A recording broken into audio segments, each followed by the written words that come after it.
नमस्कार मित्रों। दस स्वदेश में आपका स्वागत है। यहाँ करते हैं हम लोग देश में हो रही राजनीति पर चर्चा। पर बात आज देश की नहीं होगी, बात आज होगी विश्व की। मेरे गांव में एक कहावत है, बिना पगहे के बैल छोड़ देना। पगहा मतलब रस्सी। और एक बैल है जिसके कोई रस्सी नहीं है, वह स्वच्छंद घूम रहा है और घूम करके वह नुकसान कर रहा है। डोनाल्ड ट्रंप की आर्थिक नीति यही बिना पगहे वाली बैल की हो गई है, जहां पर जैसा मन किया उस तरीके से टैरिफ लगा दिया। और इस टैरिफ वॉर की वजह से पूरी दुनिया की अर्थव्यवस्था डूबती जा रही है। आज इसी विषय पर करेंगे चर्चा कि यह बिना पगहे का बैल आने वाले समय में पूरे विश्व को मंदी की राह पर तो नहीं ठेल देने वाला है। चलिए करते हैं चर्चा। नमस्कार दोस्तों, मैं सुधांशु, आप देख रहे हैं द स्वदेश। दोस्तों, द स्वदेश एक मंच है जहां पर हम निष्पक्ष पॉलिटिकल एनालिसिस करते हैं। अगर आपको हमारा पॉलिटिकल एनालिसिस पसंद आता है तो आप यूपीआई के माध्यम से हमारी मदद भी कर सकते हैं। बाकी हमारे चैनल को सब्सक्राइब करिए, वीडियो को लाइक करिए और वीडियो को शेयर जरूर करिए।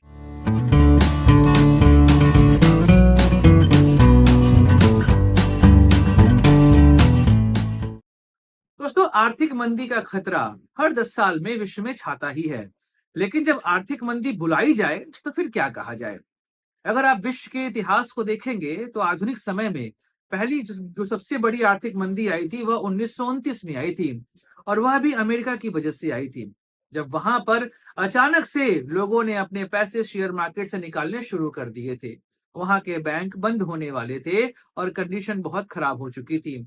और सामान इतने ज्यादा बना दिए गए थे कि अब उसके अकॉर्डिंग मांग जनरेट नहीं हो रही थी। इस वजह से वह दौर पूरे विश्व के लिए खतरनाक हो चुका था। मतलब आपूर्ति ज्यादा है और मांग कम है, और इस वजह से पूरी दुनिया खतरे के निशान तक पहुंच चुकी थी। कई सारे देश इसमें डूब चुके थे। जर्मनी की हालत खराब हो चुकी थी और शायद उस आर्थिक मंदी का ही परिणाम आपको हिटलर के रूप में दिखाई देता है, जो आगे चल के द्वितीय विश्व युद्ध का कारण बना था। अच्छा, जब मंदी आती है तो वो कई सारे सेक्टर्स को अपने साथ जोड़ती है। और मंदी आने का मुख्य रूप से कारण यही होता है कि आप अब सामान बेच नहीं पा रहे हैं, लोगों के पास पैसे नहीं है इसलिए वह सामान नहीं खरीद पा रहे हैं। एक तरीका तो यह होता है। एक और होता है कि आपके यहाँ जो सामान है वो इतने महंगे हो गए हैं कि खरीदने के लिए आपके पास आय बची ही नहीं है। उसके बाद 1980 के दशक में फिर से मंदी ने अपना रौद्र रूप दिखा दिया था पूरे दुनिया में। यह मंदी भी अमेरिका की वजह से आई थी। 1990 में जब सोवियत यूनियन टूट गया था, सोवियत संघ विघटित हुआ और उसी दौर पे खाड़ी युद्ध की भी शुरुआत हुई थी, तो विश्व ने एक बार फिर मंदी का दौर देखा। उसके बाद अगला जो मंदिर का दौर आया वह आया 2008 में, जब लेहमन ब्रदर्स क्राइसिस हुई थी। अमेरिका का सबसे बड़ा बैंक अचानक से अपने आप को डिफॉल्टर घोषित करता है और फिर तो समस्याएं बड़ी थी। पूरी दुनिया इस आर्थिक मंदी के चपेट में आते हमको दिखाई दी थी। उसके बाद मंदी का अगला जो लक्षण हमें 2020 में कोरोना के टाइम पे दिखाई दिया था। पूरा विश्व इस समय फिर से मंदी के दौर पे चला गया था। लेकिन आप अगर नोटिस करेंगे तो इस दौर की मंदी जो उस समय की आर्थिक नीति थी इस वजह से आ रही थी।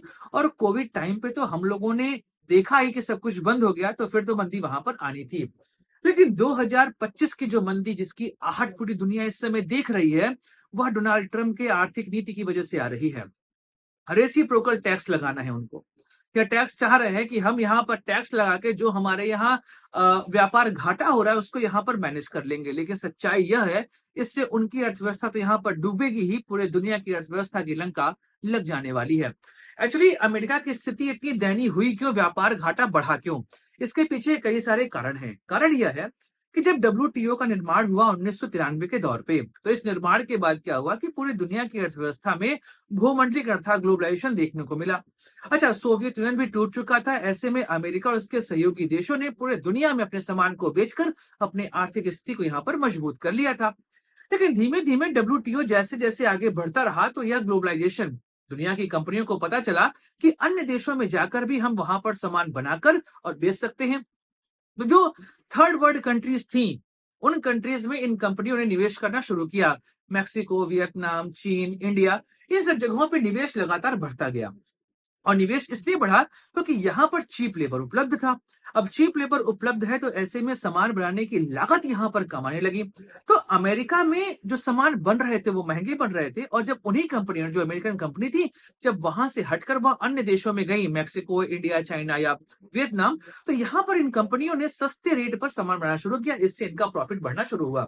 अब आपको मैं यहाँ पर यह बता दूं कि 1994 के दौर पर जो मैक्सिको अमेरिका को 40 अरब डॉलर का निर्यात किया करता था, वह निर्यात बढ़कर वर्तमान समय में 500 अरब डॉलर का हो चुका है। यही चीज चीन के साथ देखेंगे तो 1998 के दौर में चीन ने डब्ल्यूटीओ को साइन किया। उसके बाद चीन में गई अमेरिकन कंपनी, इन लोगों ने 34 अरब डॉलर की इकोनॉमी को बढ़ा के इस समय 3,340 अरब का यहाँ पर कर दिया है, डॉलर का कर दिया है। अब आप सोचिए कितनी बड़ी इकोनॉमी है। और जो कि यह सब कंट्रीज अभी डेवलपिंग नेशन है, अमेरिका वहां पर डेवलप्ड है, तो ऐसे में यहाँ पर अभी भी चीप लेबर उपलब्ध है। अब यहाँ से अमेरिका सामान लगातार आयात करता है और अपने यहाँ से निर्यात कम करता है।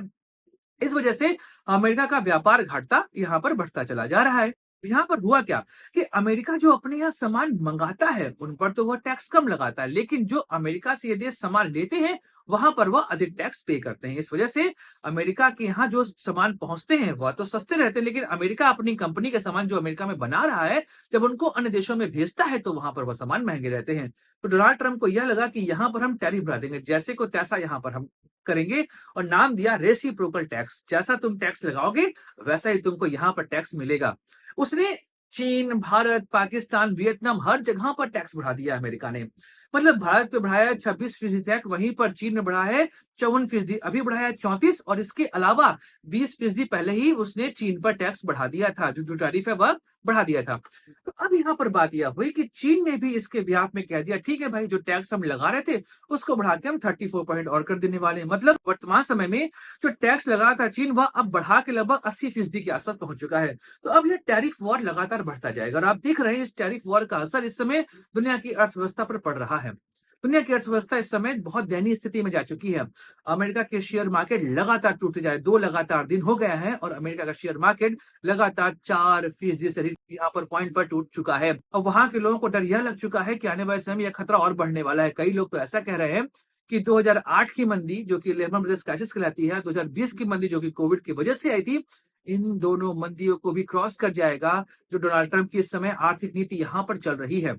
और वही स्थिति आपको देखने को यहाँ पर मिलेगी कि पूरे दुनिया का शेयर मार्केट इस समय धराशायी हो चुका है। क्या जापान, क्या कोरिया, क्या चाइना, क्या इंडिया, क्या यूरोपियन यूनियन, हर जगह के शेयर मार्केट इस समय धराशायी होते जा रहे हैं। और यह धराशायी होते शेयर मार्केट आने वाले समय में दुनिया में आर्थिक मंदी के संकेत यहाँ पर दे रहे हैं। ट्रम्प को लेकर अब हर कोई यही बोल रहा है कि भाई ऐसे दोस्त का फायदा क्या जो अपने दोस्त पर ही टैक्स लगा दे। मतलब अमेरिका की दुश्मनी है नॉर्थ कोरिया और रूस से, और इन दोनों देशों पर उसने टैक्स यहाँ पर इंपोज नहीं किया है। उसने टैक्स इंपोज किया है उन देशों पर जिनसे वह व्यापार करता है, जिनसे उनकी दोस्ती है। Australia, India, European union, Japan, south Korea, यह ऐसे देश हैं जिनके साथ उसके अच्छे ट्रेड होते हैं और इस पर ही उसने टैक्स लगा दिया। यहाँ पर रूस और नॉर्थ कोरिया पर टैक्स नहीं लगाया गया है। चाइना के साथ इनका ट्रेड वॉर चल रहा है क्योंकि चाइना ने बहुत हद तक इनकी इकोनॉमी को यहाँ पर परेशान किया है। हम यहाँ पर कह भी सकते हैं कि आने वाले समय में चाइना जो है वो अमेरिका को यहाँ पर पार कर सकता है। अगर देखेंगे परचेजिंग पावर पैरिटी में तो चाइना ने अमेरिका को यहाँ पर पार कर दिया है, लेकिन जब हम बात करते हैं रियल जीडीपी की तो वहां पर चाइना इस समय सेकंड नंबर पर आ रहा है। तो बात स्पष्ट है, जिस तरीके से चाइना ऊपर जा रहा है अमेरिका को यहाँ पर डर लग रहा है। लेकिन चाइना अमेरिका ट्रेड वॉर में बाकी दुनिया भी यहाँ पर इस समय परेशानी में आ चुकी है और चाइना इस समय यह कोशिश कर रहा है कि अमेरिका को वह टक्कर दे दे और इकोनॉमी में अपने आप को आगे बढ़ा सके। ऐसे में यह ट्रेड वॉर यहाँ चल रही है, लेकिन दुनिया इस वजह से परेशान होती दिखाई दे रही है। इंडिया पर 26% का यहाँ पर टैक्स लगाया कि भाई जो हमारे यहाँ जो सामान इंडिया भेज रहा है वो बहुत महंगे तरीके से भेज रहा है, इस वजह से हम इंडिया पर यहाँ पर टैक्स लगाएंगे। हमारे यहाँ की जो तुम बाइक है अपने यहाँ बिक्री नहीं दे रहे हो, भाई आके बेचो ना, यहाँ यहाँ बनाओ बेचो, कौन मना कर रहा है तुमको। अच्छा, अमेरिका कोशिश कर रहा है कि भैया उसके यहाँ की जो कंपनियां वहीं पर सामान बनाए वहीं पर बेचें, कहीं और बनाएंगी, हमने टैक्स लगा दिया है तो वहां की कंपनियों का सामान जब हमारे देश में आएगा जो बना कहीं और पर है तो वो हमारे यहाँ महंगा बिकेगा। और इस वजह से वो चाह रहे हैं कि जो जो अमेरिकी कंपनियां हैं वो बाकी देशों में ना जाए और अमेरिका में ही सामान बनाए। और अमेरिका में इस समय लेबर इतना महंगा हो चुका है कि उस पर वहां की कंपनियां सामान बनाने को राजी होने वाली नहीं है। तो अमेरिका का यह बिना पगहे का बैल आने वाले समय में दुनिया की अर्थव्यवस्था का नाश कर देगा, यह साफ दिखाई दे रहा है। तो इसलिए अपनी संपदा को बचा के रखिए और चीजों को व्यवस्थित करिए, अन्यथा आने वाले समय में आपको समस्या देखने को मिल जाएगी। वैसे भारत के लोगों को बहुत परेशान होने की आवश्यकता नहीं है क्योंकि आप इंटरनेटली इतनी अधिक जनसंख्या वाले देश है कि आप यहाँ पर कुछ भी बनाएंगे कुछ भी बिकेगा।